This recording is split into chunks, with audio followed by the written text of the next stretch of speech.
नमस्कार. कसे आहात सर्व? मजेत ना? नवीन दिवसाची नवीन सुरुवात. मी खुशी पारखे स्वागत करते माझ्या मराठी यूट्यूब चॅनलवरती. तर मी 4थीत शिकत आहे. मी 9 वर्षाची आहे. मी माझ्या या चॅनलवरती माझ्या वाचनाचे कौशल्य सादर करणार आहे. तर हा व्हिडिओ शेवटपर्यंत पहा. मी माझ्या चॅनलवरती ट्रॅव्हलिंगचे पण व्हिडिओज टाकणार आहे. तर हा व्हिडिओ शेवटपर्यंत पहा. मी आज माझ्या पाठाचे नाव आहे गोकुळ. राम गणेश गडकरी हे या पाठाचे लेखक आहेत. नाटककार, कवी व विनोदी लेखक म्हणून प्रसिद्ध प्रेमसन्यास, पुण्यप्रभाव, भावबंधन, एकच प्याला ही यांची गाजलेली नाटके. किर्लोस्कर नाटक मंडळीत ते तालीम मास्तर होते, म्हणून ते यांना मास्तर या नावानेही ओळखत. यांनी गोविंदाग्रज हे टोपण नाव घेऊन कविता लिहिल्या. तर बाळकराम या नावाने विनोदी लेख लिहिले. गोकुळ हा त्यांच्या प्रेमसन्यास या नाटकातून घेतलेला एक प्रवेश आहे.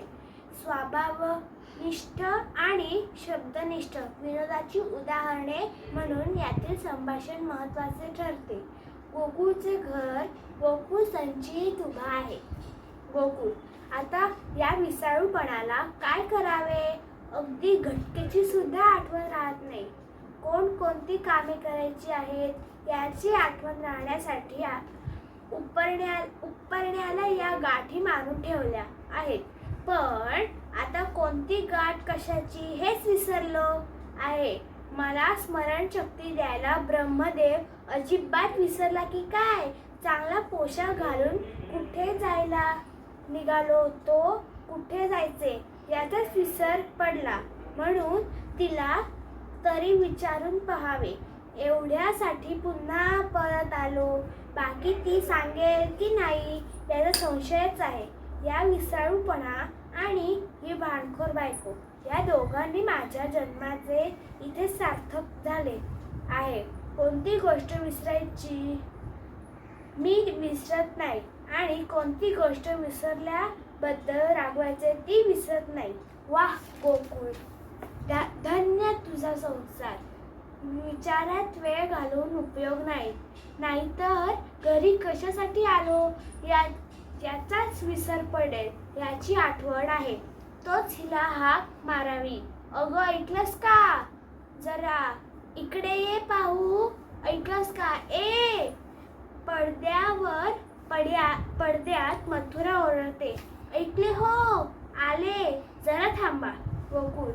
आता हाका मारत राहण्याचा सपाटा सुरू ठेवावा, नाहीतर थोडा उशीर झाला म्हणजे तिला कदाचित येथे येण्याची आठवण राहणार नाही. आलीस का? अगं ऐकलंस का? अगं मथुरा हात पुसत बाहेर आली. मथुरा. झाले काय एकसारखे ओरडायला? जरा हात धुत होते. 50 हाका झाल्या. वाघ का पाठीशी लागला आहे का तुमच्या? गोकुळ.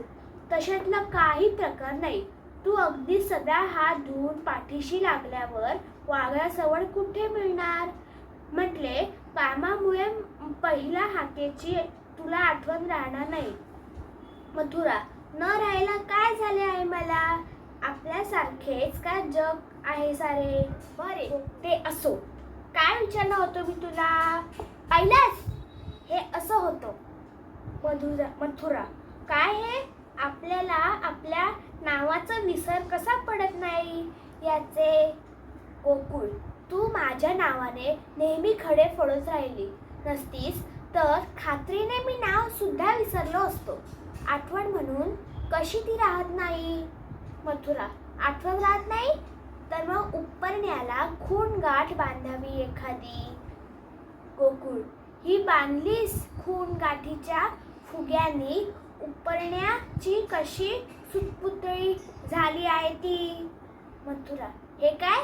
माझी आपली गाठ पडली आहे म्हणून आपली आबरू ठिकाण्यावर आहे. इतक्या का गाठी देतात? कुठे करायचे ते भारीच. आता देशमुखांच्या येथे 4 माणसे जमणार आणि तिथे असे सोंगासारखे गोकुळ. शाबास, हे विसरलो होतो. देशमुखांकडे जायला निघालो होतो, हेच वाटेत विसरलो. एक गाठ सोडतो. मथुरा. बरे, मगाशी ते सामान आणायला सांगितले, त्याचे काय झाले? गोकुळ.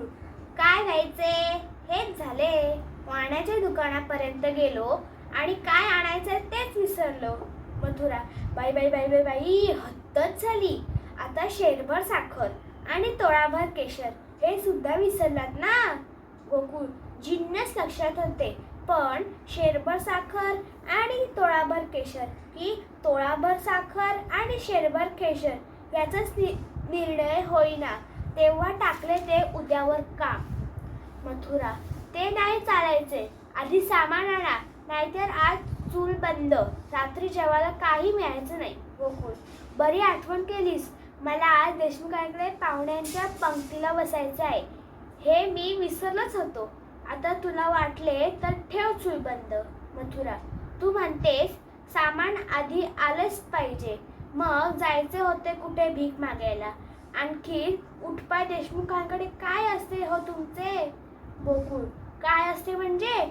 आज लहानपणापासून त्यांनी मला वाढवले, लिहायला वाचायला शिकवले, संसार थाटून दिला आणि तू म्हणतेस काय असते तिथे? मोठी शहाणी झालीस. तू घरात काय वाटते ते कर. आज तिकडे पाहुणे येणार, 4 माणसं जमणार आणि मी गेलो नाही तर? मथुरा.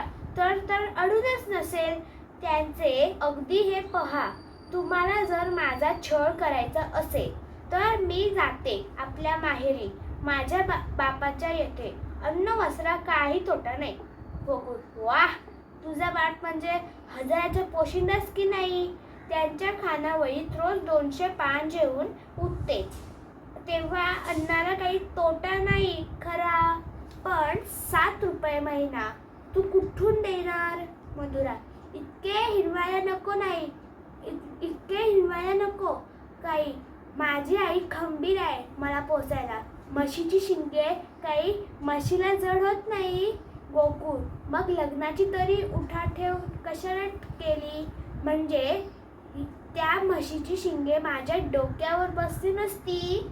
मथुरा. लग्न तरी कुठे करणार होते माझे, पण हळदी कुंकवाला आधार म्हणून. गोकुळ. म्हणून माझ्या गळ्यात तुझ्या मायेची ताट बांधली वाटते म्हणे. मी त्यांना जड नाही. इतका उदार तुझा बाप असता तर मी दिवाळ सणासाठी तुला न मला महिनाभर ठेवून घेऊन अखेर 9 रुपये दरप्रमाणे दोघांचा 18 रुपये आकार का केला असता माझ्यावर? त्याने केला दिवाळ सण, पण माझे निघाले दिवाळे. मथुरा. आपल्यासारख्या दिवाळखोराला असंच पाहिजे. एरवी मी एकटी गेली म्हणजे माझा मानपान ठेवतात. सारी माणसे इतकी माणसे असतात आमच्या बाबांच्या खानावळीत, पण माझ्या खेरीज पान हलत नाही. गोकुळ. खरेच पान हलत नसेल. खानावळीतील 200 पाने हलवायला तुझ्यासारखी खंबीर बायकोच पाहिजे. आणि याच गुणामुळे मात्र तुझा बाप अन्न तर देईलच, पण तुझ्या गुणावर पांघरून सुद्धा घालील. तर हा होता माझा आजचा पाठ. तुम्हाला जर हा पाठ आवडला असेल त्या व्हिडिओला लाईक करा, शेअर करा आणि सबस्क्राईब करा. Bye bye.